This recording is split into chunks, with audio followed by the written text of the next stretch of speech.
अस्सलाम वालेकुम दोस्तों, मैं हूँ बरीरा नदीम। आज हमें एक पैकेट मौसूल हुआ है। ये पैकेट हमें पाकिस्तान पोस्ट ऑफिस के ज़रिए से मौसूल हुआ, जो कि रावलपिंडी से 5 जुलाई को भेजा गया, जबकि आज 6 जुलाई को हमें ये मौसूल हुआ।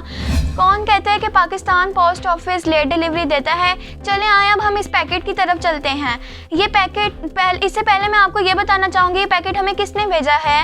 ये पैकेट हमें मारूफ मौलम निगार और कई किताबों के मुसन्निफ अंकल जब्बार मिर्ज़ा ने भेजा है। तो आइए अब हम इसको खोलते हैं और देखते हैं कि इसमें क्या है।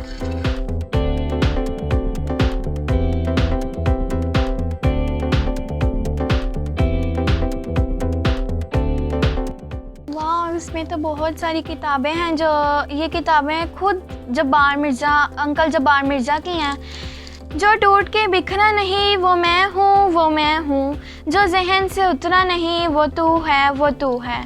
वाह, ये इतना खूबसूरत शेर पढ़ने के बाद तो मेरा दिल करता है मैं ये बुक पूरी पढूं।